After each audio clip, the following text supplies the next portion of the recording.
आज आमच्या मत्स्य विभागाच्या माध्यमातून हे बाहेर आता आवाज बंद, दरवाजा बंद करा पाहिजे तर. आज आमच्या मत्स्य विभागाच्या माध्यमातून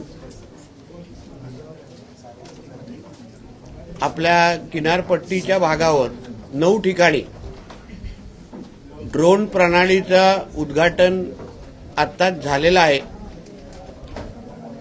राज्याचे मुख्यमंत्री आदरणीय देवेंद्र फडणवीस साहेब, आमचे उपमुख्यमंत्री सन्माननीय एकनाथ शिंदेजी, दुसरे उपमुख्यमंत्री आमचे अजितदादा पवार यांच्या मार्गदर्शनाखाली पहिल्या 100 दिवसाचा प्लॅन आमच्या महाराष्ट्र सरकारने आखलेला आहे. आणि मग त्याच्याच अंतर्गत आमच्या किनारपट्टीमध्ये मच्छीमारांचं उत्पादन वाढवणं आणि आमच्या किनारपट्टीला सुरक्षित ठेवणं, बेकायदेशीर होणारे प्रत्येक ऍक्टिव्हिटी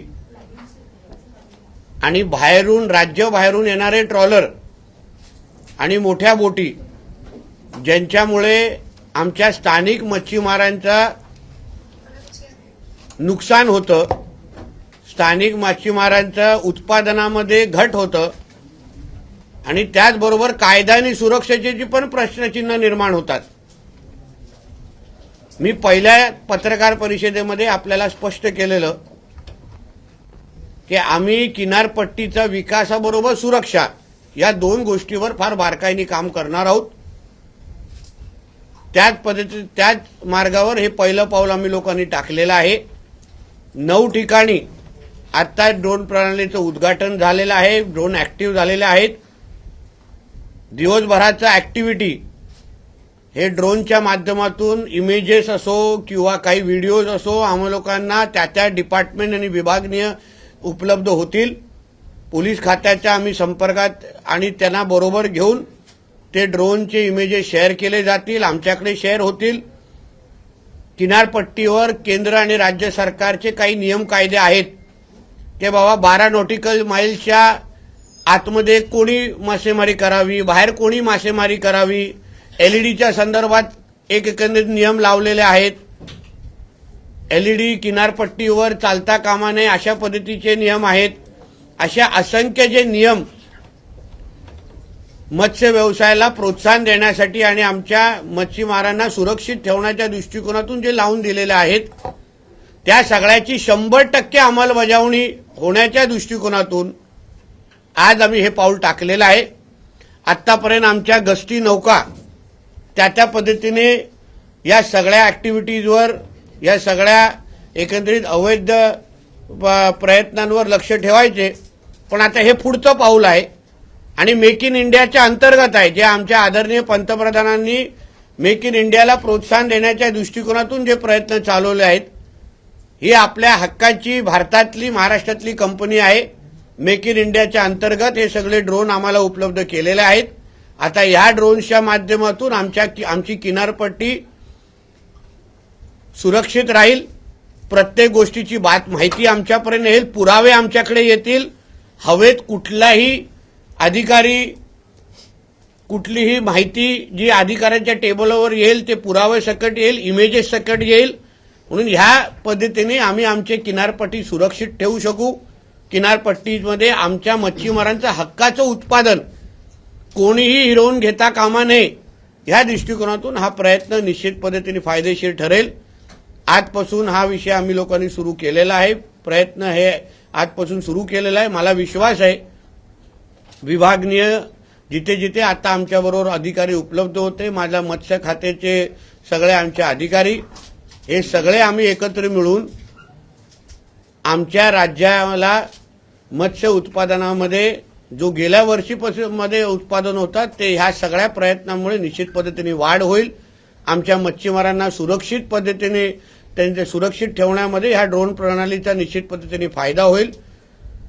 जेव्हा बाहेरचे ट्रॉलर्स आपल्या किनारपट्टीच्या आतमध्ये येतात तेव्हा ते तयारीनिशीर येतात. म्हणजे काय नुसतं काय मासे म्हणजे आपल्या इथे आपल्या हक्काचे मासे घेण्यासाठी येत नाहीत, पण त्यांच्या हातात हत्यार असतात, काही वेपन असतात. तर त्या सगळ्या गोष्टीला थांबवण्याच्या दृष्टिकोनातून आता आमच्याकडे पुरावे असतील. आताच सकाळी रत्नागिरीमध्ये पहाटे झालेली घटना, जिथे कर्नाटकवरून आलेला ट्रॉलर आपल्या इथे आलं आणि जेव्हा आपल्या मच्छीमारांनी त्याला थांबवण्याचा प्रयत्न केला, त्याच्या हातात चाकू बिकू होते.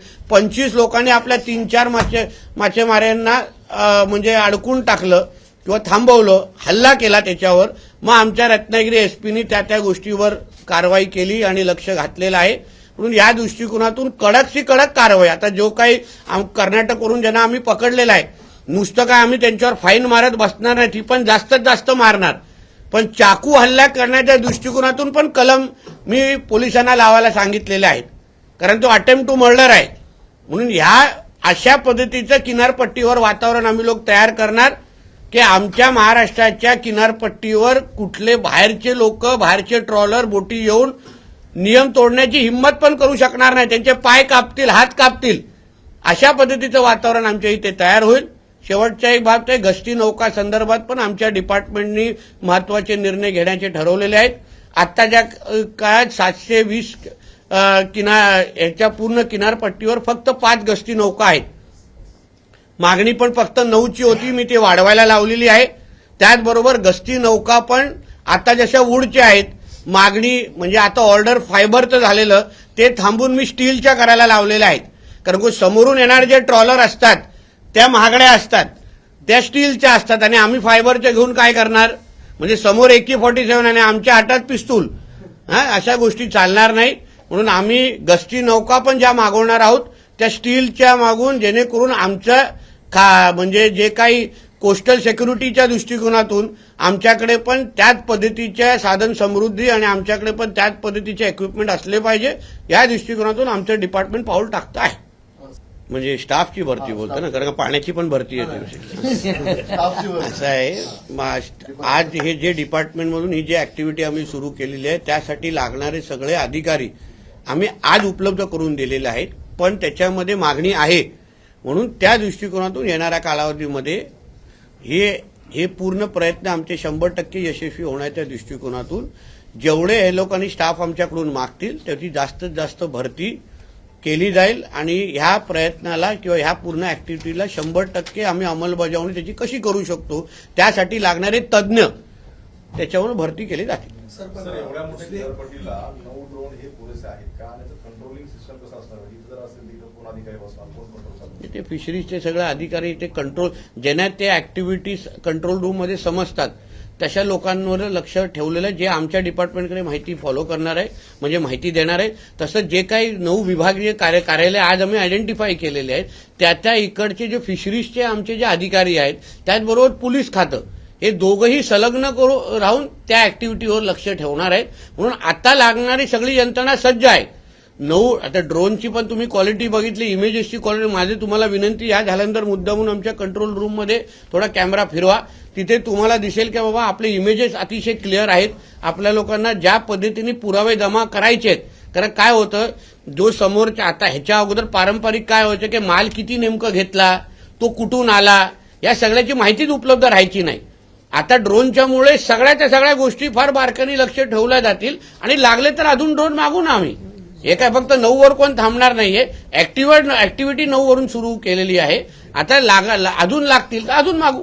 सर, हे बाहेरील ट्रॉलर्स किंवा मच्छीमारांना अडवण्यासाठी चांगली यंत्रणा तुम्ही सांगताय, मात्र दुसरं अंतर्गत जे आहेत, जे मोठ्या संख्येने बांगलादेशी आता सध्या बोटींवरती आहेत, तर त्यांची काही तपासणी मोहीम मत्स्यविभागाकडून केली जाईल का? कारण आताही मोठ्या संख्येने स्थानिक मच्छीमारांपेक्षा जास्त संख्या ही बांगलादेशी. बघा, त्या दिवशी मी ससून डॉकची पाहणी करायला गेलेलो, तेव्हा मी तिथे स्पष्ट त्या अधिकाऱ्यांना, आमच्या अधिकाऱ्यांना पण सांगितलं, तिथे स्थानिक पण सांगितलं की प्रत्येक आमच्या डॉकवर उपस्थित असणाऱ्या व्यक्तीच्या हातात त्याचा आधार कार्ड असलं पाहिजे, जेणेकरून कोणीही अगर त्याने येऊन त्याची ओळख मागितली, त्याच्या हातात त्याचा आधार कार्ड असलं पाहिजे. त्या दिवशी मी जेव्हा गेलो, कोणाच्या हातात आधार कार्ड नव्हतं. म्हणून बांगलादेश आणि रोहिंग्याचा जो काही आम्ही मोहीम आमच्या देवेंद्र फडणवीस साहेबांच्या नेतृत्वाखाली आमच्या सरकारने सुरू केलेली आहे, त्यासाठी ज्या आमच्या डॉकवर प्रत्येक गोष्टीवर लक्ष असणार. कारण का अवैध ह्यांचे जे काय ऍक्टिव्हिटीज आहेत ते पोर्टच्या माध्यमातून किनारपट्टीवर मोठ्या प्रमाणामध्ये सुरू आहे, त्याची माहिती आम्हालाही आहे. आता त्याला आळा घालण्याच्या दृष्टिकोनातून ज्या ज्या गोष्टी करण्याची गरज आहे, म्हणजे त्यांचे आधार कार्ड तपासणीपासून कोण काय तिथे काम करतंय, तो तेच काम करायला हवं का, कुठली बोट कोणाच्या नावाने आहे, नाव ज्याच्या नावाने बोट आहे तोच बोट वापरतोय का, या सगळ्या गोष्टी, लायसन्सेस त्याचे आहेत किंवा एक्सपायर्ड झाले आहेत का, या सगळ्या गोष्टीची माहिती आम्ही गोळा करायला सुरू केलेली आहे. मी तुम्हाला लवकरच ह्याच्यामध्ये चांगला फरक, म्हणजे जे काही आता दिसणारे जे काही म्हणजे काही लोकांची मक्तेदारी दिसते तुम्हाला किनारपट्टीवर, त्या सगळ्या मक्तेदारी तोडण्याचं काम आमचं डिपार्टमेंट येणाऱ्या कालावधीवर करेल. मालेगावमध्ये 10,000 पेक्षा जास्त फेक आधार कार्ड भेटले, तर इकडे तुम्ही कसं टॅकल करणार त्याला? त्यांची एकंदरीत मला त्याचं उदाहरण लायसन्सेस, बोटीचे लायसन्सेस कोणाच्या नावाने आहेत आणि ज्यांच्या नावाने लायसन्सेस आहेत तोच बोट चालवतो आहे का, मग त्याचे कागदपत्र 100% दिले आहेत का, 100% दिले असतील तर त्याच्यात काही जुने कागदपत्र, हे सगळ्याची स्क्रुटनी आम्ही लोकांनी पहिल्या दिवसापासूनच सुरू केलेली आहे. त्याची एक 15-20 दिवस 1 महिन्यामध्ये मला पूर्ण माहिती येईल आणि एकदा माहिती आल्यानंतर मग स्वच्छ भारत अभियान.